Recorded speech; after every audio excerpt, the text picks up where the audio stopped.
Robb Stark's eyes opened as though from a deep, dreamless sleep, and in the first moment he knew nothing at all. His limbs felt weighed down by cold iron as if each muscle had forgotten how to move. Air clawed at his throat. He wanted to gasp, but for some reason his lungs would not obey. A flicker of memory, a banner of a flayed man, a banquet hall soaked in blood, a thrust through his heart, lashed through his mind in a lightning bolt of panic. Then, like a dying ember stirred to life, his heart thudded against his ribs. He tasted salt. Tears. Grief. The pain in his chest roared to sudden, agonizing life, and he jerked up on his elbows, trying to recall where he was. He had been at the twins. He had knelt in disbelief, hearing his mother's pleas. He remembered hands grabbing at him, the glint of steel, and the voice of Lord Walder Frey filled with contempt. Then, nothing. But here he was. Alive? It defied reason. He lay on a table draped in red cloth, the flicker of torchlight dancing across the stone walls. The air smelled of smoke, incense, and something faintly sweet, perhaps myrrh. Slowly, through the chaos in his thoughts, he heard chanting in a woman's voice, low and resonant. At first, the words made no sense. They were not the prayers of the old gods, nor the seven. There was a burn to them, like a brand pressed to his ear. The accent was foreign, the tone fervent. Robb forced his eyes to focus, to see who was speaking. A woman stood over him, garbed in flowing robes of deep crimson. Her hair was as red as autumn leaves set ablaze. Shadows climbed the walls, cast by the torches placed around a small chamber that smelled like a tomb. She pressed her hands to his bare chest, and the warmth of her palms was shocking, an intense heat that filled him with equal measures of terror and awe. Breathe, she whispered, voice echoing with some strange power. The Lord of Light has restored you. He tried to lift his head, but every movement felt stiff, brittle, like a corpse reawakened. Perhaps that was exactly what he was. He wasn't certain if words could form in his throat. Somehow he choked out, "Mother. Where's my mother?" The woman's eyes, luminous and unsettling, met his.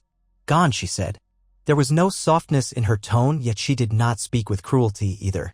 "You are in a temple of Lawlor, far from the twins. Far from where your mother perished."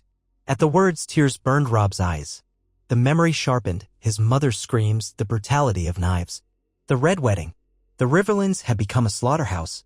He felt the overwhelming anguish that threatened to swallow him. Yet he was here, alive. Or something close to it. "Why?" he rasped. "Why save me?" She draped a fur across his naked torso. It took him a moment to realize how cold he was, though her hands had felt hot as embers. "You have a role yet to play. I saw it in the flames. The North needs its king in the North, for the night is dark and full of terrors." "You have been chosen, Robb Stark." He tried to sit up, and she supported him with surprising strength, propping him against a cushion. Aching ribs and bruised muscles complained. He placed his palm over the wound that should have been fatal. He remembered the blade that had pierced him, the hot gush of blood that had stained his tunic. When he moved his hand aside, he saw a puckered scar, shiny and red, surrounded by flesh stiff as though newly healed. "I saw you in my flames," the woman continued, her voice reverent. "You, Robb Stark, son of Eddard, Wolf of the North, raised from death by the Lord of Light. I am Melisandre, servant of Lawlor." Robb's lips felt numb, and everything she said sounded like the ravings of a zealot. But he could not deny that he still drew breath. He felt a heartbeat beneath his ribs, erratic but strong. "How is this possible?" She gave a hint of a smile. "All things are possible through the Lord's power. Do not dwell on the how, but rather on your purpose. The realm is in chaos, torn by war. The long night approaches from the far north, and an ancient darkness stirs in the icy wastes. The North needs leadership. The people cry for vengeance. They remember the treachery done to you, the massacre of your bannermen. They need their king." His heart lurched. A swirl of emotions battered him, sorrow for his mother, for Grey Wind, for all the men who died at the Red Wedding. Guilt at the mistakes he had made. Anger at the Freys, at the Boltons. Furious at the entire realm's betrayal. He fought to control himself, to keep from roaring or weeping. Robb Stark needed a clear mind. This second chance, if that was what this truly was, he would not waste. He managed to swing his legs over the edge of the table. The torches set shadows dancing across the vaults overhead, carving the gloom into flickers of orange and black. The floor under his feet was rough stone. Even that sensation felt shockingly new, as if he were a newborn relearning the world. He gathered the fur around him, suddenly aware of the vulnerability of his state. "Are my bannermen here? Or is it just you?" he asked. "A handful remain, loyal to your cause," Melisandre said quietly. "Many believed you dead. Some scattered, some bent the knee to other lords. But word will spread of your return." He wasn't entirely sure if that comforted or frightened him. If word reached the Lannisters or the phrase that Robb Stark walked again, surely they would try to kill him once more. And how many of his men would believe it was truly him? He had heard horror stories, old whispers about revenants and wights in the darkest corners of the north. Would they call him an abomination? Robb ran a hand through his hair, feeling the tangles and knots. He searched for composure, for some sense of who he had been. "Where are we?" he asked. "In an old castle off the western hills near the Trident," she replied. "Not a place of great renown. A ruin, mostly. There is no one but my acolytes here, and they will keep your presence secret until you are strong enough to reveal yourself." He tried to recall his father's teachings about the Lord of Light, a foreign god, worshipped in the East, rumored to practice strange rites involving fire and visions. Yet he knew the woman's magic was real enough. He was living proof. Slowly he stood. The cold air assaulted his skin.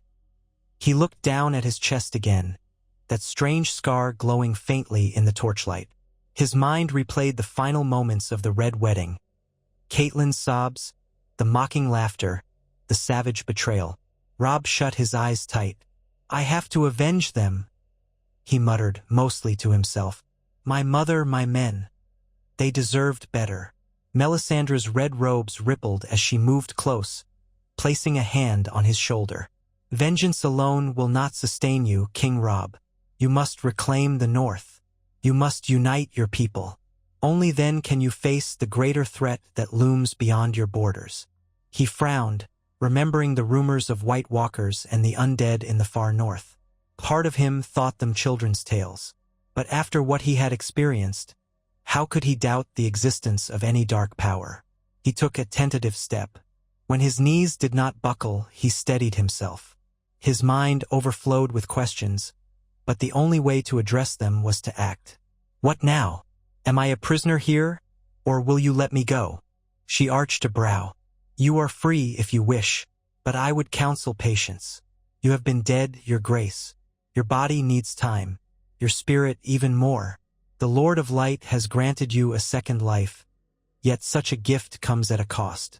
You will find your old self changed. Scars run deeper than flesh."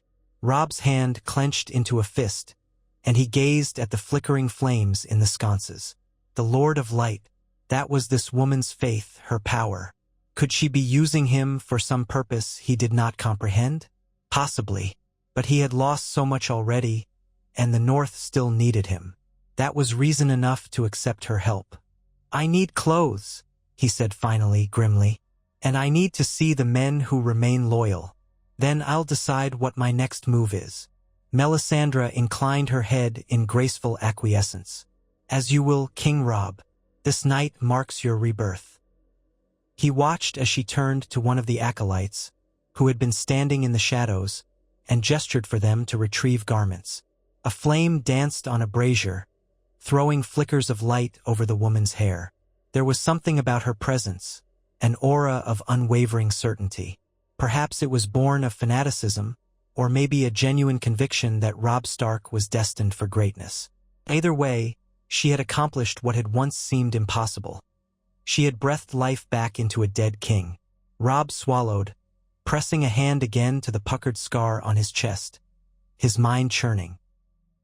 He was no longer that carefree youth who had raced through Winterfell's courtyards with his siblings. War and betrayal had shaped him. He had carried the crown of the North and lost so many friends to the cruelty of the realm. He had felt the final sting of betrayal in the dark of the twins and had expected no dawn. But dawn had come. Somehow he was here. He would see justice done. Robb Stark would not make the same mistakes again. Part 2. When Robb finally emerged from the small temple chamber into the ruins courtyard, a chill wind greeted him. The sky overhead was a dark stretch of cloud-dappled gray, the moon hidden behind layers of swirling mist. Torchlight illuminated dilapidated walls, piles of crumbled stone. This ruin had once been a noble hall, perhaps in ages past, but now it was little more than collapsed towers and a half-standing keep. Despite the cold, Robb felt a strange warmth coursing through him, as if some ember burned in his chest. The feeling disconcerted him, a reminder of the sorcery that had yanked him back from the grave. The clothes Melisandre's acolytes provided were plain but sturdy. Breeches, a woolen tunic, and a cloak of thick gray cloth. He recognized nothing of his old attire. The tunic was bare of sigil, but he still felt the stark direwolf in his blood, beating like a second heart. They led him to a small group of men gathered around a fire near the remains of a stable. In the shifting torchlight, he recognized 3 faces from his old retinue. The first was Daisy Mormont, her dark hair a ragged braid, her face marked by a healing bruise. By her side stood Small John Umber, who used to jest loudly at feasts but now stood silent, eyes haunted. A few other northern soldiers lurked in the shadows. Ragged men, but alive, and though they seemed tense as they watched Robb approach, their eyes shone with a hope that nearly broke his heart. He swallowed hard. Could they truly believe what they were seeing? He half expected them to recoil from him as if he were some monster. But Daisy Mormont's voice trembled with relief as she said, "My lord, my king, by the gods, it's you, Lady Mormont." Robb's own voice shook. "Small John, I'm sorry it has taken me so long." Small John Umber blinked as though he couldn't trust his own eyes. "We never expected, by the gods, Robb. We all saw." He sucked in a breath. "This is a miracle." Robb felt a surge of emotion flood him again, and he clenched his jaw. "A miracle indeed, or some trick of this red priestess. But I am flesh and blood. I promise you that." He glanced at Melisandre, who lingered behind him, her gaze watchful. Daisy's voice quivered. "We tried to save your mother, but—" Robb held up a hand, his face tightening. "I know, and I will grieve her until my dying day. But grief alone will not serve us now." The words felt foreign in his mouth. He longed to weep for Catelyn Stark, for Grey Wind, for all the loyal Northerners who had been butchered. But a part of him felt numb, as though his tears were locked behind a door. He suspected it was Melisandre's doing. Perhaps the magic that had resurrected him carved away some pieces of his old self. "We must honor the dead by doing what we can to protect the living." Small John looked uncertain. "What is your command, my king?" Robb took a breath, letting the cold air sharpen his thoughts. He needed to be the leader they remembered, yet tempered with the hard lessons he'd learned. "How many men do we have? Who is left?" Daisy grimaced. "Not many. A score or so that we managed to gather after we fled the twins. Lord Bolton has taken Winterfell, or what's left of it, with the backing of the Lannisters. The Karstarks turned on us after you executed Lord Rickard." She paused as though thinking of old wounds. "As for the Freys, well, we know where their loyalties lie. And we hear Lord Tywin's men are scattered across the Riverlands, hunting any who still swear your name." Robb could taste the bitterness. The Red Wedding had shattered his forces, destroyed his alliances, and left the North in tatters. Yet he still had a duty to claim. "Do they know that I live?" he asked. A hush fell over them. Small John cleared his throat. "There have been rumors, whispers of a resurrected Wolf King. But no one can believe such a tale outright. We have done what we can to keep your survival quiet." "For now." Robb nodded. "That was wise. We must move carefully. If we reveal my return too soon, we'll draw every enemy force onto our heads. We need to gather allies. Start with the ones we can trust absolutely. The Mormonts of Bear Island, perhaps. The Umbers." He paused, searching their faces. "Who else?" Daisy said softly, "Meej Mormont might rally to you, but there's doubt. Many families lost so much under your command. They may resent the broken promises. And Bolton's terror keeps them cowed." He closed his eyes. The mention of House Bolton churned his stomach with hatred. Roose Bolton, once considered a loyal bannerman, had shattered the proud Stark legacy. He had stabbed Robb himself, if memory served. The very thought made Robb's newly healed scar burn. He could not rest until justice was done. "We must show them I'm alive," he said, voice low. "We must show them I'm still the king in the north." A flicker of torchlight revealed Melisandre's slight smile. "Lawler's gift will prove your worth. People will be drawn to your banner once more if you demonstrate both strength and mercy." Robb shot her a guarded glance. He was not certain if he trusted her or her god. But if her presence could help restore the north, perhaps that was enough. "For now, we move at first light. We must put distance between us and the river. We'll head north, keep to the quieter roads. We'll seek out those loyal families who might yet heed our call. Mormont, the Glovers, the Tall Hearts, any who will host us even in secret. Once we have enough strength, we'll take back Winterfell." The gathered men shifted. Some looked doubtful, others seemed to spark with renewed vigor. Daisy bowed her head in deference. "We'll follow, my king." Robb searched their eyes, seeing devotion in them. He knew it was a fragile flame, easily doused by despair or betrayal. He must not fail again. A hand clenched around the hilt of a sword that Melisandre's people had provided, an unfamiliar blade with a plain steel crossguard. In the reflection of the fire, he almost imagined Grey Wind by his side. The memory of his direwolf's slaughter struck him like a lance. There would be no loyal beast bounding at his heels now. That part of him was gone. Still, the fur cloak over his shoulders felt faintly reminiscent of the direwolf's presence. He said, "We leave at dawn. Find rest if you can. We'll need our strength." The men nodded, gradually dispersing to make what meager camp they could amid the ruin.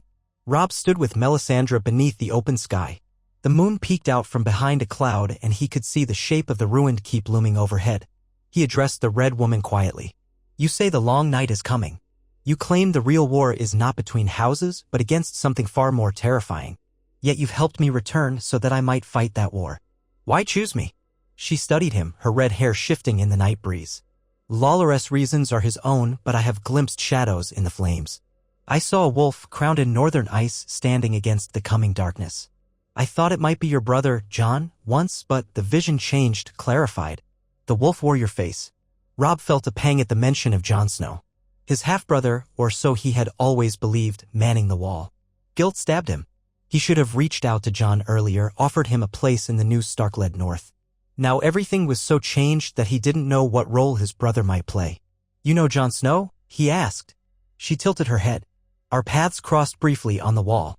But my true mission was to find Azor Ahai Reborn, the champion of the Lord of Light. For a time I believed the person was Stannis Baratheon. But the flames seldom lie, even if our interpretations do. Events have changed. So you believe I might be this Azor Ahai? Or is it my brother? Or someone else entirely?" She gave a thin smile. "Uncertain. Prophecies are dangerous things. But I do believe you have a role to play in the war for the dawn. First, though, you must reclaim the North and unite it under your banner. When the dead come, the living must stand together." He fell silent, absorbing her words. The notion of White Walkers still felt distant, almost unreal. But he had died once. He had felt the cold blackness of oblivion. Perhaps the gap between life and death was thinner than he'd ever believed. If that was true, then maybe those old nightmares were all too real. Robb clenched his fist. "Whatever is coming, I won't let the North be subjugated by traitors and false kings. I'll reclaim my home, punish the turncoats, and then I'll face what lies beyond."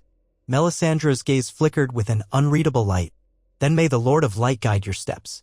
He left her standing there, red robes rustling in the night, and found a corner of the courtyard where he could try to rest. Daisy Mormont had already taken position on watch, as had a few of the remaining northerners. Robb sank onto a patch of straw, leaning against a half-collapsed wall, and exhaled. Fatigue gnawed at him. Perhaps death and resurrection took a toll one could not simply shrug off. He tried to conjure the memory of his mother's face, but all he saw was her final look of horror at the twins. Sleep tugged at his senses, but with it came dread. He feared the ghosts that might haunt his dreams. Yet he closed his eyes, letting the cloak wrap him in meager warmth. Morning would come soon enough, and with it the first steps of a new campaign. Robb Stark, the resurrected king in the North, had tasks to accomplish. If the gods were real, whether old or new or Lawler, he silently prayed for the strength not to fail again. He descended into restless slumber, his body still unsure how to embrace sleep after having tasted death. His dreams were awash of crimson. He saw Grey Wind prowling in a forest of weirwood trees, red leaves rustling like whispering voices. He heard a woman chanting, and a tall silhouette of a man with snow-white skin and cold blue eyes loomed beyond the tree-line. Then the dream shifted to the face of Walder Frey, leering and gloating, flecks of blood spattering his chin. Robb tried to scream at him, tried to strike him, but his limbs would not move. Darkness closed in. He felt the swirl of old regrets gnawing at him. His father's voice telling him to be honorable. His mother's final plea. Then Melisandre's voice cut through like a shard of bright glass. "Awaken." His eyes flew open. "Pa!" Dawn light crept over the broken battlements of the ruin. The shadows had shifted. He realized he must have slept through the night, though it felt like a mere heartbeat. He heard men stirring, the scrape of boots on stone, low voices. Cold morning air bit at his face. For a brief moment, he forgot that he had been dead. Then the memory returned, and with it, a steel-hard resolve. He pushed himself up, ignoring the stiffness in his limbs. Daisy Mormont approached, offering him a chunk of bread and a handful of dried meat. "We've prepared the horses, Your Grace. We're ready to ride when you give the word." Robb thanked her with a short nod, taking the food, forcing himself to eat. The sensations of hunger, thirst, fatigue, all felt slightly alien, as if his body was no longer entirely his own. But he pushed aside the discomfort. "Have we scouted the roads?" Small John Umber trudged up, face grim. A few riders reported a fry patrol to the southeast. "Doesn't look like they've come this far. If we head north by the old trails, we might avoid them. Then let's not tarry." He wolfed down the bread, ignoring how tasteless it seemed. Once, he might have enjoyed feasts of roast beef, stewed vegetables, honeyed wine. But that was another life, and the memory felt distant. They gathered in the courtyard. The men looked to Robb for leadership. He felt the weight of their gaze. Melisandre stood to one side, a crimson shape against the morning gray. Robb was aware that her presence might unnerve some of them. Northerners were suspicious of foreign gods and magic. But for now, they rode together. A stable hand, one of Melisandre's acolytes, brought a horse for Robb, a stout gray mare.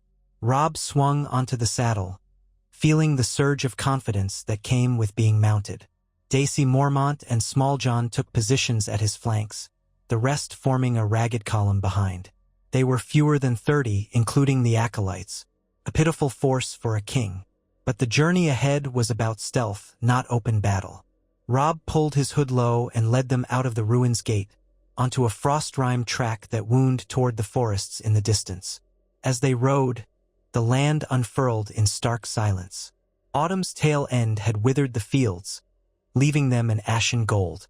Overhead, a flock of blackbirds wheeled, cawing hoarsely, as though mocking the battered remains of a kingdom torn by war. Robb guided the mare with cautious tugs on the reins, leading the small party northward. Clouds bruised the sky, threatening early snows, though none fell yet. They skirted the main roads, weaving through copses of naked trees and small farms half-burned in the war. Sometimes they passed peasants who stared from doorways, eyes fearful and hollow, as if they expected any band of armed riders to bring pillage.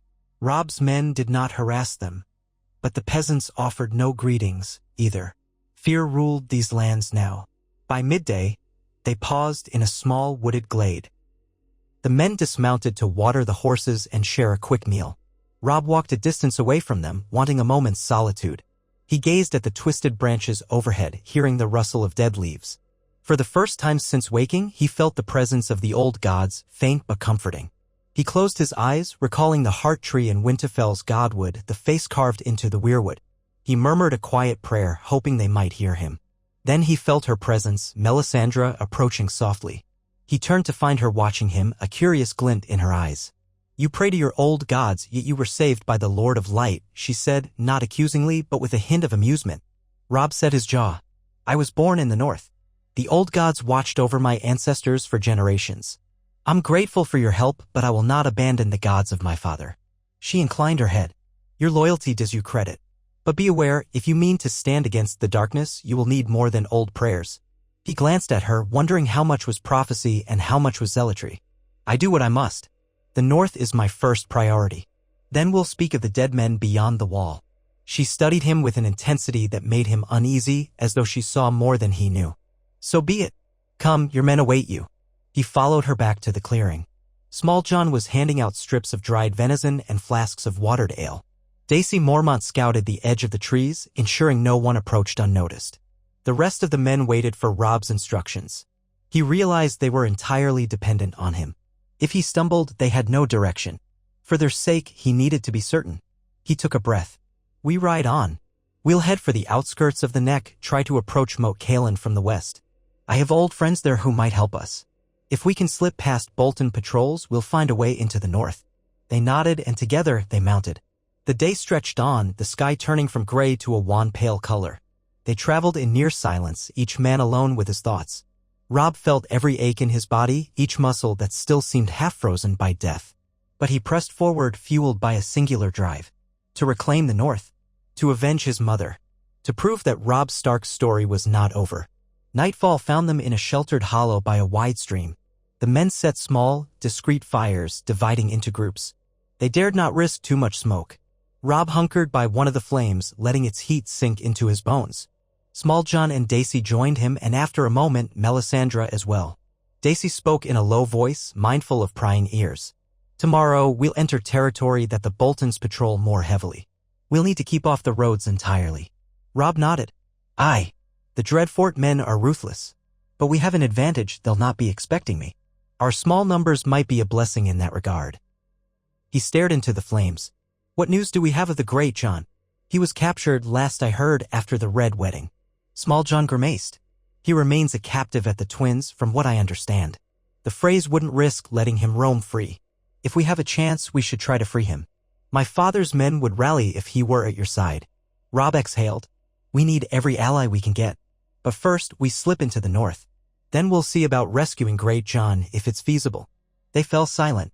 The crackle of the small fire was soothing, but Robb's mind churned, forming plans upon plans, uncertain how best to proceed. Each step was fraught with danger. One misstep and they would be hunted down, the final flicker of House Stark extinguished. Eventually, Daisy left to speak with the other soldiers. Small John retired to his bedroll nearby. Only Melisandre lingered, her face lit in shifting orange by the flames. Robb felt her eyes on him. What is it? He asked, a hint of exasperation creeping into his voice. Her tone was quiet, almost gentle. I see the burden weighing on you. But you must not forget why you were brought back. The north is only the beginning. Darkness gathers in the far north, a storm of ice that will sweep the realm if not confronted. He couldn't help the flicker of irritation. I haven't forgotten, but I will not abandon my home to freeze and starve under the heel of traitors. I'll deal with them first. Fire and ice, she murmured, her gaze shifting as if watching invisible flames. The clash of these powers has shaped the world. You stand in the center of it, resurrected by the flame, but born to the land of ice. He didn't respond, weariness seeping into his bones. He lay down, turning away from her. He didn't want cryptic omens right now. He wanted to rest, to gather his strength. Tomorrow would bring more miles of travel, more secrecy, and soon, more blood. He shut his eyes, his mind drifting to images of Winterfell. He saw the courtyard, heard the laughter of his siblings, and for a fleeting instant, the warmth of that memory silenced the horrors. He whispered a name softly, Arya? Sansa? Bran? Rickon? He didn't even know if they still lived, scattered as they were. He prayed that, by the old gods or the new, they might see each other again. But for now, sleep took him. In the dying glow of the campfire, Robb Stark rested, uneasy and tense like a sword half-drawn. A resurrected king on a path of vengeance, with the weight of the north and perhaps more pressing down upon him. He rose the next morning with a taste of ash on his tongue, cold light revealing the weariness etched into every face around him. The men readied themselves in silence, expressions drawn tight, eyes flicking warily at the tree line as though any moment Bolton riders might emerge. Robb read the unspoken tension in them. His resurrection had stirred awe but also doubt. Could he truly lead them to victory? Or was this a last desperate stand of a house doomed to fade? Their path took them deeper into the north's southern marches, where treacherous bogs and winding forest roads offered some cover. The land gradually shifted from the broad, war-torn fields of the riverlands into sodden ground dotted with marsh reeds. Tracks of game and wolf prints crossed their route. The wind smelled of damp earth and decaying leaves. It was a quiet country, far from the main roads. Few travelers ventured there unless they had cause, and Robb's party did not want to be found. They saw no open sign of Bolton patrols that day, though once, near sundown, Daisy Mormont caught sight of distant riders on a ridgeline. The group quickly took shelter in a thick stand of alder trees until the strangers vanished. That night, they camped on a patch of relatively dry ground near a small stream. Rain began to patter against the leaves overhead, soaking the group's cloaks and seeping into their bones. Robb huddled with Daisy, Small John, and Melisandre around a makeshift fire, struggling to keep the flames alight in the drizzle. While the others bedded down in the gloom, the four whispered of their plans. We should reach the neck in another 2 days if we keep a steady pace, Daisy said, her damp hair plastered to her skull. There are hidden paths known to Crannogmen that might lead us through the swamps undetected. Robb nodded, feeding a dry twig to the fragile fire. The Crannogmen always swore loyalty to my father. Lord Howland Reed was a friend to House Stark. If he's still in Greywater Watch, he might be our best hope to pass safely into the north. Small John flicked a glance at the swirling darkness. But the Boltons know that, too. They'll be watching for Stark loyalists trying to slip through the neck. We might walk into an ambush if we're not careful. Robb's scarred chest twinged, as if in agreement. We'll avoid the main causeways. The Reeds know every inch of that bog. If we can gain their protection, we'll have a good chance. Melisandre watched the embers dance. You put your faith in these Crannogmen, yet you have not spoken with them in many moons. People's hearts change when the winds of power shift. He met her eyes in the wavering light. Lord Reed was at my father's side when they were both young. He may question how I came back, but he won't betray us. He's been loyal to House Stark his entire life. Her lips curved in the barest suggestion of a smile. Then let us hope that loyalty endures. We must not fail here. Every step north is critical. They spoke a while longer, strategizing how they might gather enough men to challenge the Boltons. Each passing moment felt heavier than the last. At last, they let the rain lull them into a cold, uneasy sleep. They rose the next day to soggy cloaks and mud-clogged boots. The horses plodded with heads bowed, water dripping from their bridles. None complained. Complaints would not banish the gloom nor lighten the burdens each man carried. They simply kept riding, winding north. Near midday, they found themselves traversing a narrow embankment between dark pools of stagnant water. Gnarled trees, hunched like old crones, lined their route. Mist clung to the ground, coiling around the horses' fetlocks. Daisy signaled for quiet when she spotted fresh hoofprints in the mud, heading in the same direction as their group. Robb dismounted, crouching to study the tracks. They were still soft around the edges. These can't be more than a few hours old. Small John scowled, laying a hand on the hilt of his sword. Could be a patrol? Or brigands. Either way, we have to be ready. A hush fell. Rainwater dripped steadily from the branches, forming echoing plinks in the puddles. Melisandre moved behind Robb, her presence like a pocket of warmth in the chill air. Daisy led her horse forward carefully, scanning the hazy distance. They advanced at a slow walk, steel drawn, the horses treading with quiet caution. The footprints led them around a bend where the swamp suddenly opened into a broader clearing, dotted with half-submerged stones and twisted roots. The water shimmered like dull metal under the heavy gray sky. In that clearing, they discovered a handful of riders dressed in mottled cloaks. Swords were drawn on both sides in an instant, but no one charged. Robb heard a voice hail them. "Who goes there?" Small John began to speak, but Robb stepped forward. "Travelers seeking the north. We mean you no harm." He kept his face half hidden by the cowl of his cloak, unsure if these men served House Bolton or might be outlaws. The riders exchanged suspicious glances. One, perhaps the leader, spurred his horse a few steps closer, eyes flicking across Robb's group. "You've chosen a poor route if you're simply travelers," he said. "These swamps aren't kind to strangers." Robb let the hood slip back, revealing his features. He saw recognition flicker across the man's face. The man went rigid, though in shock or alarm, Robb could not tell. "Why you look like?" "Robb Stark," Robb said evenly. "And if you're loyal to the north, that's good news for all of us." He felt the hush that followed, thick as the fog. One rider swallowed audibly. Then, slowly, the leader inclined his head in a gesture of respect. "Aye, you've the look of him, but you were slain." Word reached everywhere that the young wolf fell at the twins. "I fell," Robb acknowledged, heart pounding.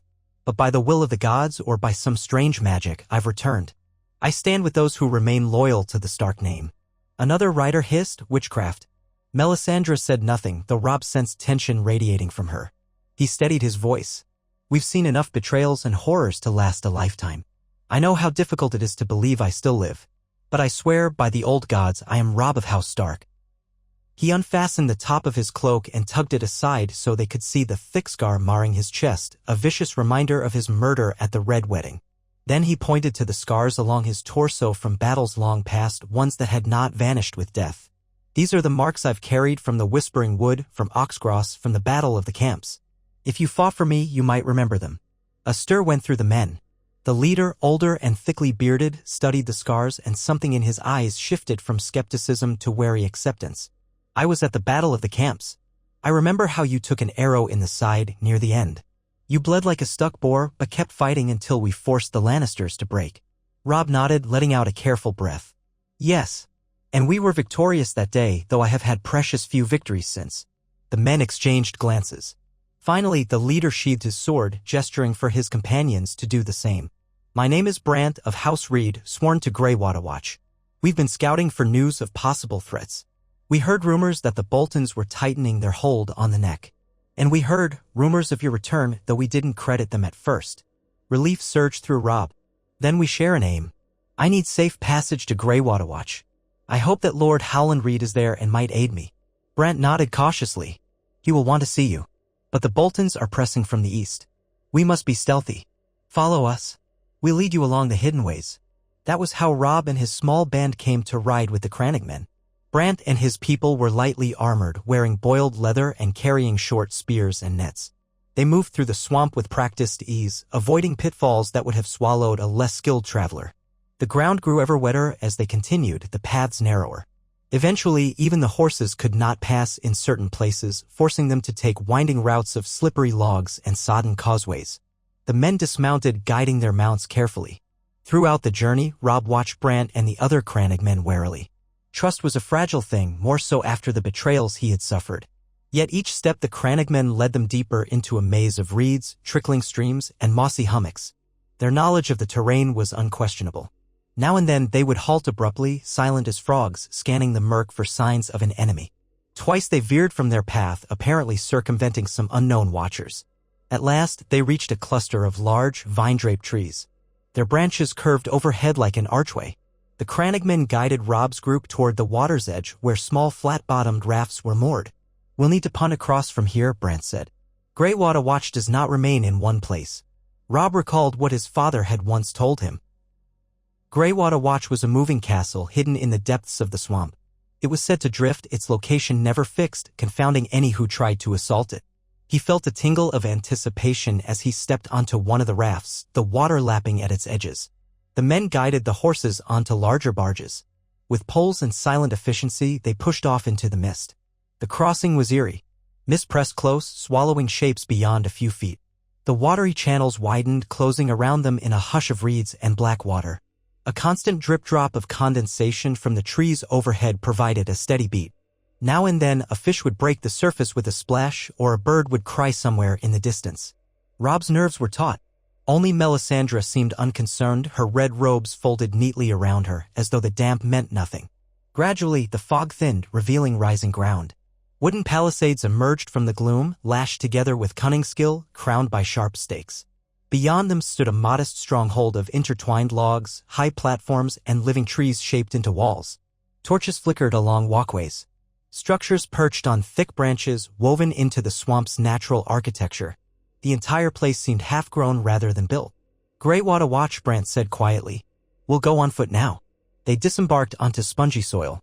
Robb's men led the horses carefully, marveling at the hidden fortress. A few more Crannogmen appeared from the shadows, bows at the ready, watching every step. But when they saw Robb and heard Brant's explanation, they made no move to impede him. Instead, they brought word inside. Before long, a small delegation emerged from the gate. At the front was a short, lean man dressed in mud-colored leathers. His face looked older than Robb remembered from his father's stories, lined with the passage of years, though his eyes were keen and intelligent.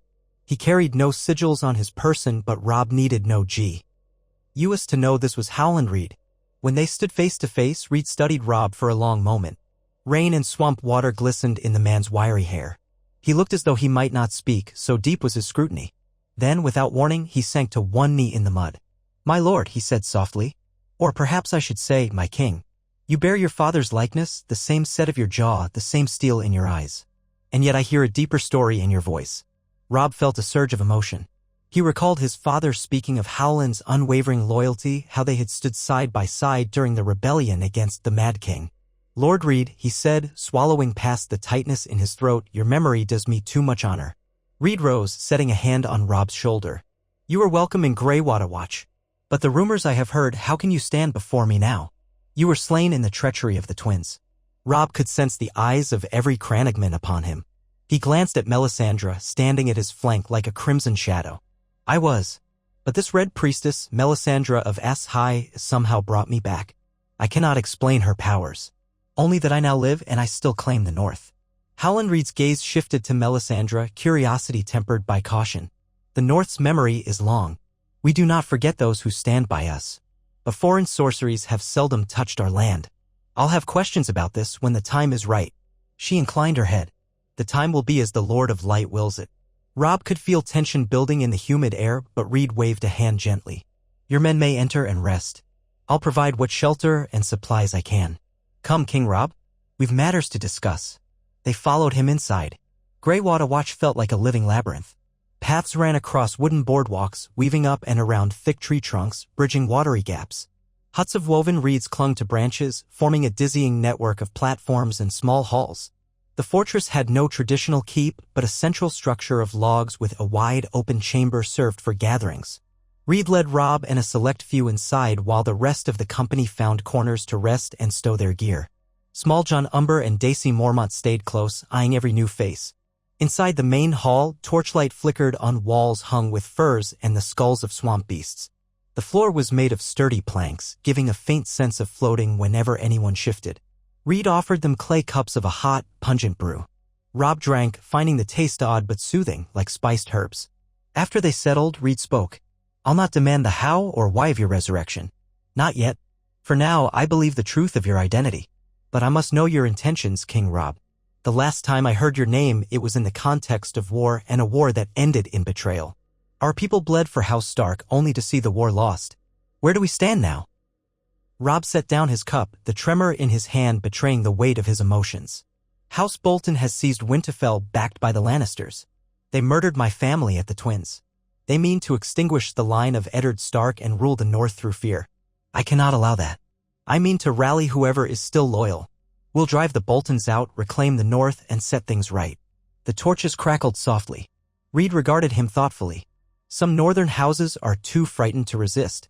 Some have turned their cloaks. But not all. The Manderleys at White Harbor have never been fond of the Boltons, and they have wealth. The Umbers might rise if Great John were free. The Glovers, the Mormonts, many remain uncertain. They hate the Boltons, but fear the might of the Iron Throne. If you appear with too few men, they might prefer to keep their heads down. That's why I need your help, Robb said. If you can guide us through the neck, if you can provide men of your own, we might slip past the Bolton patrols and begin speaking to the Northern Lords, one by one. We'll prove that House Stark is not dead. Once word spreads, we'll gather enough strength to strike. Howland Reed inclined his head. I owe your father a debt that cannot be repaid. House Reed will help you. But we must be mindful, Roose Bolton is no fool and his bastard, Ramsay, is worse. They have support from the Iron Throne, which means gold, soldiers, and influence. Robb's heart pounded as he absorbed this. Then we will outfox them. Use the terrain, rely on the cunning of our people. We'll move in small forces at first, stirring discontent, showing that the Starks are not gone. If we can capture or kill Roose Bolton, that may shatter their hold. Small John Umber rumbled, let me have a chance at flaying the flayed man for a change. Melisandre's eyes flickered with the dancing firelight. Vengeance is one path, but be wary that hatred does not consume you. Robb silenced them with a raised hand, turning back to Reed. We'll do what must be done for the North. And after, there's a larger threat looming in the far north, beyond the wall. We may need every sword we can muster before long. Reed gave a faint nod, though his expression remained grave. I've heard tales from ravens reaching the swamps, strange sightings in the Frost Fangs, wildlings fleeing something far worse than winter. Your father believed such stories were not mere children's tales. A chill curled in Robb's stomach, remembering the rumors. White Walkers, an ancient evil returning. I intend to address that threat too. But first, we secure our home. Will you stand with me, Lord Reed? The Cranagman Lord gave a solemn nod. I will. For your father's memory and for the sake of the North itself. Thus it was decided. Robb's company remained in Greywater Watch for 2 days, accepting the Reed hospitality. They rested, dried their clothing, and replenished their supplies with salted fish and swamp plants that, while strange to the taste, bolstered them for the journey ahead. Melisandre kept mostly to herself, seldom venturing beyond the halls, though some of the Cranagmen watched her warily. Robb spent hours conversing with Howland Reed about the families who might still be turned to the Stark cause. He learned of hidden routes snaking toward White Harbor, deep forest roads that might bring them near House Serwyn's lands, and the wide lines of Bolton influence stretching from the Dread Fort to Winterfell itself. Reed offered to send a small band of scouts ahead to spread quiet word that Robb Stark had returned.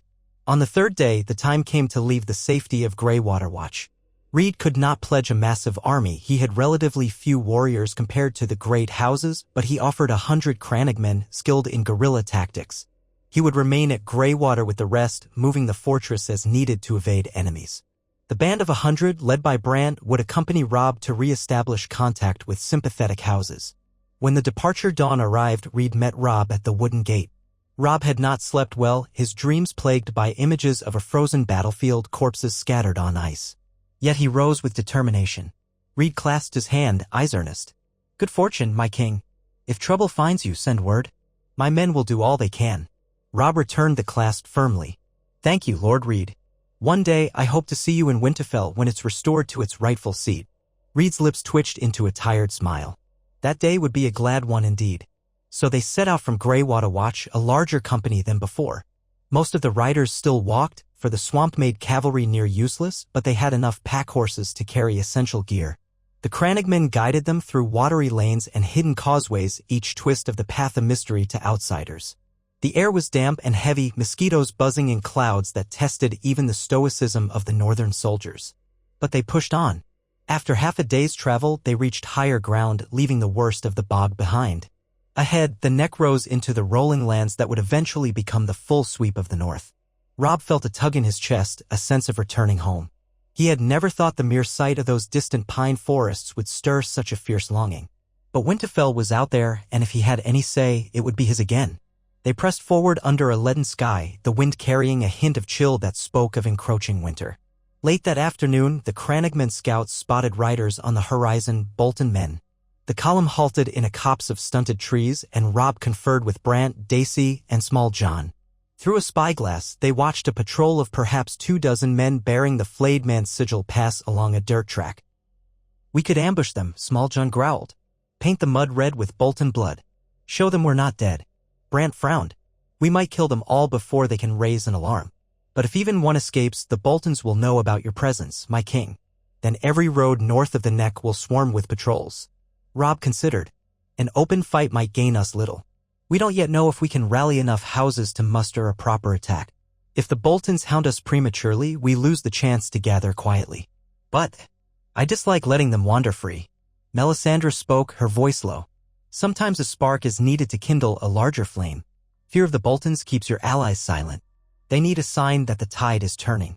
Her remark gave Robb pause. He gazed at the distant patrol. The memory of the red wedding flared in him, anger at the phrase, at the Boltons, at the injustice. Perhaps a swift victory, even if small, would stoke hope in the north. "All right," he decided quietly. "We ambush them. But no survivors." Small John gave a satisfied nod, and they set to preparing the trap. The crannogmen melted into the undergrowth like ghosts, bows in hand, while Dacey led a handful of men around to flank the patrol's likely escape route. Robb took position behind a mossy ridge overlooking the track. Melisandre waited near him, silent as stone. When the Bolton patrol trotted into view, the horses kicking up clods of earth, Robb felt his muscles tense. He counted 20 men, some wearing partial armor, others in boiled leather. At the forefront rode a tall figure with a flayed man banner. Robb clenched his teeth at the sight. Ghosts of the Red Wedding battered his mind, fueling a cold rage in his chest. He signaled. A moment later, the hush exploded with the sound of bowstrings. Crannogmen arrows rained down with lethal precision, felling several riders before they could draw breath to shout. The startled horses reared, men cursing and scrambling to react. 2 Bolton riders spurred forward only to have spears thrust into their path.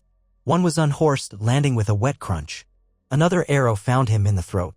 Panic seized the patrol. Some tried to wheel their mounts around, but Dacey Mormont and her group appeared at the rear, swords raised. The Bolton men found themselves surrounded, the silent swamp erupting with stark loyal fury. Robb drew his sword. He had no illusions of mercy for these traitors. He rose from cover and led a charge downhill, slashing at the first Bolton rider who came near. The man raised his shield, but Robb's stroke hammered it aside, slicing through the man's collarbone with a sickening crunch. Robb felt a grim satisfaction as the traitor toppled, blood splattering the damp earth. Small John roared, hooking a rider from his saddle with brute strength, then battered the man's skull with the pommel of his sword. The chaos lasted mere moments. The Bolton men, ambushed from all sides, never had a chance to form ranks. A handful tried to flee into the trees, but the crannogmen cut them down, dragging them into the bog like prey for hungry crocodiles. Within a few heartbeats, the skirmish ended. Bodies littered the ground, their blood mingling with the wet soil. Breathing hard, Robb surveyed the carnage. Arrows bristled from corpses, and the horses that survived huddled in fright. Daisy approached, her face grim, sword dripping red. "We've taken them all. A few were wounded and tried to surrender. We gave them a swift end." Robb nodded, chest heaving. He felt no mercy for Bolton men. "Any casualties on our side?" One man took a spear to the leg. "He'll live, but we need to patch him up." Robb's gaze drifted across the dead. Already, Crannogmen were hauling the corpses into the undergrowth. They would hide them well, ensuring no easy discovery by passing riders. With luck, the Boltons would assume their patrol vanished in the swamps. It might buy Robb's party a few more days of secrecy. He wiped his sword clean, ignoring the churn in his stomach. Killing no longer fazed him as it once had. Death had become too familiar. He felt Melisandre's presence nearby and glanced at her. She met his look with a solemn nod, saying nothing. That night, they made a short camp in a hidden hollow, well off any roads. The tension among Robb's men had eased slightly. A victory, however small, served to remind them that the Boltons were not invincible. Around a meager fire, Robb listened to the low murmur of voices as men shared dried rations, the tang of blood still lingering in the air. Daisy oversaw the injured soldier, binding his leg with strips of cloth. Small John sat down beside Robb, his massive shoulders sagging with fatigue. "Feels good to strike back, doesn't it? After everything they took from us." "It does," Robb admitted quietly. "But the road ahead is still long. We can't fight every patrol we see, or we'll be overwhelmed." "Aye," Small John said, "but let that kill be a taste of what's coming for them. Bolton and Fry, all of them." Robb's grip tightened on his sword hilt. "The time will come." He lay down on damp ground, the cloak around him to block the night chill. He tried to calm the adrenaline still racing in his veins. The skirmish had been brief, savage, and he had felt an undeniable surge of dark satisfaction, a craving to see the traitors bleed. It worried him, that near-berserk fury. He wondered if it was some side effect of the resurrection, or simply the culmination of all his rage and grief. Sleep overtook him at last, filled with dreams of wolves prowling in shadowed corridors, chasing shapes that looked like men but twisted into flayed beasts when the moonlight fell upon them. Come morning, they set out again, traveling in short bursts through the day and hiding at dusk. The Bolton presence grew more evident the farther north they went. Sometimes they spotted columns of men riding in the distance, or smoke from watchfires. Robb avoided direct confrontation. Each time, the Crannogmen guided the group around trouble, moving through paths thick with brambles and underbrush. They frequently traveled at dawn or dusk, resting midday in concealed hollows. In the meantime, Brant's scouts fanned out to carry discreet messages to potential allies. Houses that had once fought under Robb's banner might be willing to do so again if they truly believed he had returned. A few even arranged secret meetings in barns, cellars, or remote clearings. Robb found himself attending these gatherings under cover of darkness, stepping into the torchlit gloom where lesser lords or knights of meager means awaited with nervous eyes. He would reveal his face, speak to them quietly about the future of the North, and listen to their pleas for protection from Bolton retribution. Some wept openly, recounting the atrocities inflicted by Ramsay and his men. Others seethed with anger, eager to rise up if given a chance. But all were afraid of the Lannisters, of Tywin's gold, of the king in the south who might crush them if they rebelled anew. Robb's words came from a place of loss and hard-won determination. He spoke of the North's honor, of the memory of Ned Stark, of the vow to never again kneel to usurpers and traitors. He did not promise easy victory, but he vowed that if they stood with him now, they would reclaim their pride and their homeland. He invoked the old gods, though Melisandre's presence lingered just behind him, a silent reminder of a different power altogether. Gradually, they began to gather supporters. A few minor houses pledged a handful of men. Pockets of outraged peasants offered to sabotage Bolton's supply lines. Smugglers from White Harbor hinted that Lord Wyman Manderley might have an interest in the return of a true Stark, though he moved cautiously under Lannister scrutiny. Rumors spread in secret, the young wolf lives. He marches north to reclaim his birthright. All the while, they had to keep moving. The Boltons were no fools, and eventually they noticed that patrols were vanishing or turning up dead. That discontent simmered in villages once thought pacified. Reports trickled in of larger search parties scouring the eastern roads. Robb's band avoided them when possible, but once or twice they had to fight. Each conflict was brutal and quick. Melisandre did not fight herself. Her role was intangible, as though she guided the fates from behind the scenes. But Robb felt a strange heat in his chest during those battles, as if an unseen force spurred him on. Despite minor successes, days blended into weeks, and they remained dangerously outnumbered. The question loomed: how to strike a blow that would inspire the major houses Manderley, Glover, Serwyn to rise outright? Robb brooded over it at every makeshift camp. Dacey and Small John pushed him to attempt a bold assault on one of the Bolton strongholds, a dramatic show of power. Yet that risked losing what little force they had. He needed a cunning plan, something that would unseat Bolton power and prove the tide had turned. A new possibility came from a source Robb had nearly forgotten: House Serwyn. Its seat was Castle Serwyn, only a half-day's ride north of Winterfell along the King's Road. Lord Major Serwyn had died in the war, leaving behind a teenage heir, though rumors said the Boltons had forced them into submission. One of Brant's scouts brought word that the young Serwyn lord might be open to the idea of a sudden strike against the small Bolton garrison occupying his castle. If the Boltons stationed there were overwhelmed by surprise, the Serwyns could officially declare for Robb, control that stretch of the King's Road, and threaten Bolton's supply lines to Winterfell. It was a risky plan. But if it succeeded, it would be the first open reclamation of a northern keep from Bolton hands since the Red Wedding. That might ignite the spark they needed. Robb called a council in a hidden grove. They gathered beneath tall pines at dusk, torches shielded by cloaks to avoid drawing attention. Rain pattered softly on the needles overhead. The men in attendance included Dacey, Small John, Brant, a handful of Crannogmen leaders, and a few newly joined Northern Knights. Melisandre stood behind Robb, silent and watchful. Robb spoke in a low voice, mindful of watchers. The Serwyn heir wants to free his castle from the small garrison the Boltons left behind. He's given us a route inside. Apparently there's an old postern gate that remains unguarded at certain hours. If we can slip in at night, overthrow the garrison, and raise the Stark banner, we might show the rest of the North that we're no mere rumor. Dacey glanced at Brant. How many men does the garrison hold? Perhaps 30, Brant said. The Serwyn heir claims they're poorly provisioned. Bolton has bigger concerns at Winterfell and the Dreadfort. Small John cracked a knuckle.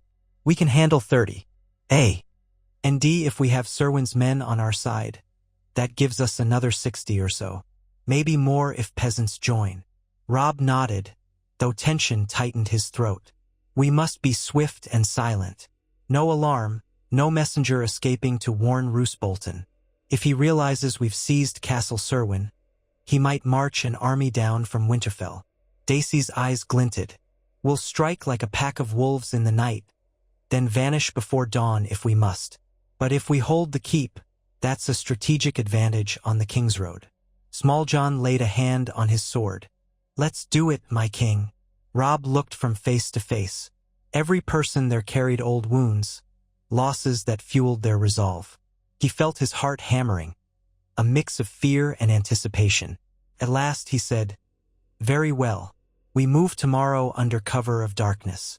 We'll approach the castle quietly, meet the Serwyn heir, and launch the assault. They broke camp at dawn and spent the day making a cautious approach. They followed streams, used forest cover, and waited for darkness in a dense thicket a few miles from Castle Serwyn. There, Robb conferred with a messenger from the Serwyn heir, confirming the plan. Just before midnight, a single lantern would be raised atop the old tower overlooking the postern gate, the signal that the guard was minimal.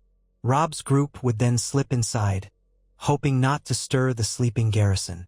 The hours passed like dripping sap. Robb felt the chill night air seep through his cloak. His stomach clenched, a swirl of doubt gnawing at him. It was not the same as riding at the head of a large army. Their entire force here numbered just over 100. If something went wrong, if the Serwyn heir betrayed them or if the gate was barred, they would be trapped. He felt Melisandre's gaze on him. She stood near the edge of the thicket, hood drawn, face set in a mask of calm. The men treated her with wary respect, but none spoke to her unless necessary. She seemed content to remain an enigmatic presence. Occasionally, Robb caught her murmuring words in a foreign tongue, as if praying to her fire god even amid the damp gloom of the northern forest. At long last, the black sky deepened further, and the faint shape of Castle Serwyn loomed ahead. A stout fortress of stone towers and walls, dwarfed by the greater seat of Winterfell to the north, yet formidable enough for a small garrison. A hush lay over the countryside. The watchers counted only a handful of torchlights along the battlements. They waited, hearts pounding. Then, near midnight, a single lantern glimmered at the top of the old tower, flickering in the darkness like a lonely star. The signal. Robb motioned for the men to move. They crept forward in silence, each small group hugging the castle's outer walls. The crannogmen used rope and grapples to climb the damp stone, while others approached the postern gate, guided by a Serwyn retainer who had slipped out earlier. The fortress guards seemed minimal, perhaps lulled by the assumption that no one would dare assault them. Small John Umber and his men followed close behind Robb, swords drawn, boots soft on the mossy ground. Adrenaline thrummed in Robb's veins. He imagined the moment they would raise the Stark banner over the battlements. Would it signal a new dawn for the north? They reached the postern gate, a small wooden door reinforced with iron. It stood ajar, a single guard lying slumped by the threshold, unconscious or dead. Robb could not tell. They slipped inside, emerging into a narrow passage. Dim lantern light revealed wet stones and the smell of musty hay. A narrow stair led upward. Each breath felt razor-sharp. Daisy Mormont glided ahead, quick and silent. She found 2 Bolton guards at the top of the stair, half asleep on their watch. Before they could shout, she and a crannogman ended them with precise dagger thrusts. Blood pooled on the rough floor, but no alarm was raised. They moved deeper into the castle, splitting into smaller teams to secure different sections. Robb led a group to the main hall, where rumor said the Bolton captain liked to dine and sleep. They encountered a pair of sentries in a corridor, who managed a startled yell before the northern men cut them down. Far in the distance, an echo of shouts suggested the alarm was beginning to spread. Robb did not slow. He rushed forward, sword in hand, feeling the heat of combat flare. They found the main hall's doors closed but not barred. With a heavy kick, Small John smashed them open. Within, a handful of Bolton soldiers scrambled to grab weapons. The air reeked of stale ale. At the center sat a wiry man in partial armor, presumably the garrison captain. "Starks!" one soldier screamed. Robb snarled, leading the charge. The clash was brief and brutal. Blades rang on steel. Men shouted curses or groaned in pain. Robb crossed swords with the captain, whose eyes bulged in fury and disbelief. In a flurry of strikes, Robb battered the man's guard aside. The captain tried a desperate lunge, but Robb sidestepped and brought his sword down. The blow hacked into the man's shoulder, nearly severing his arm. He collapsed with a broken cry, and Robb wrenched the blade free, panting. When it was done, the hall fell silent except for ragged breathing and the stink of blood. One of Robb's men stumbled, wounded in the thigh, but alive. Robb quickly surveyed the bodies. None wore a highborn crest. All were Bolton foot soldiers. Then he heard a voice from a side door. "My king!" Robb turned.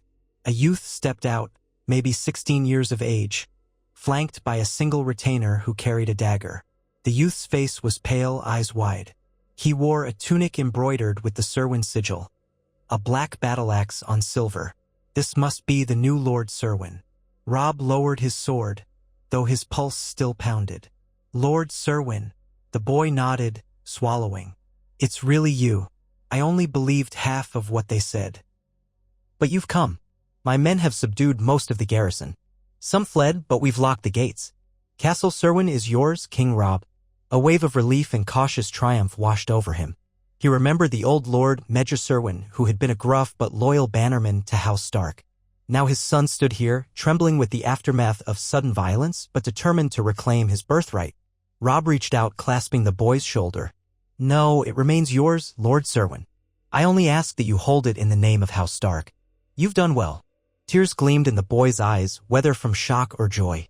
"We'll never forget this. The Boltons murdered my uncle. I want to see them destroyed. Robb nodded, scanning the hall. He heard distant scuffling elsewhere in the castle, but it sounded like the fight was winding down. They had seized Castle Serwyn in a single swift blow. We'll do it together, he said. Before dawn, the Bolton banner was hauled down from the ramparts. In its place, the stark dire wolf rose, the cloth snapping in the early morning wind. Word would soon spread. Castle Serwyn was free, reclaimed by men loyal to Robb Stark. For the first time since the Red Wedding, a banner of the dire wolf flew openly in the north. Robb stood on the battlements, watching the sunrise stain the horizon with pale gold. He felt a strange tightness in his chest, part grief, part fierce hope. Daisy Mormont and Small John joined him, flanking him on the parapet. Melisandre appeared as well, her robes catching the breeze. It has begun, she said quietly, voice carrying in the hush. The north stirs, awakened by the wolf they thought slain. Robb gazed out over the rolling landscape. Winterfell lay somewhere to the north, a place he had once called home. This is only the first step, he murmured. The Boltons won't ignore this for long. They'll come for us. Daisy's jaw tightened. Let them come. We'll make them pay for every foot of ground. Small John grunted in agreement. Let's see how they fare against real Northmen once more. Robb nodded but kept his voice steady. We need reinforcements, though. Let's have the Serwyn men fortify the castle, and we'll send messages to any house that still has spine. We've shown that we can fight back. It's time for the rest of the north to rise. The wind carried his words into the morning light. Below, the courtyard bustled with newly freed men hauling away Bolton corpses, cleaning the bloodied stones. Some of them, seeing Robb on the ramparts, raised a cheer. King in the north. He felt the wave of their emotion, a mixture of triumph and desperation. Yet as he watched them from above, he also felt the weight of what was yet to come. Roose Bolton was cunning. Ramsay was sadistic. The Lannisters loomed in the south, possibly ready to send forces if the Bolton hold was threatened. And beyond all the politics and vengeance, a greater darkness loomed in the far north, where winter's breath was more than mere snowfall. Still, this was a moment of victory. In that fleeting dawn, the banner of the dire wolf flew again, the memory of Ned Stark evoked in every corner of the yard. And Robb Stark, resurrected by a fire priestess's sorcery, stood at the threshold of a new rebellion, one that might reshape the north forever. He did not smile, but he allowed himself a single breath of satisfaction and silent promise. His mother's death, his men's slaughter, his own murder, he would not rest until justice was done. The die was cast. Castle Serwyn was free. As he turned to descend the battlements, the sunlight caught Melisandre's eyes, reflecting a faint crimson glow. She watched him with an unreadable expression, as though glimpsing some path only she could see. Then she lowered her gaze, following him down, the hush of her robes against stone the only sound. Below, the men waited for orders, brimming with new energy. Robb knew there would be no turning back now. He gripped the hilt of his sword and steeled himself, for the battles yet to be fought. They had taken the first step toward reclaiming the north, and he, a dead king returned to life, led them forward into the uncertain dawn.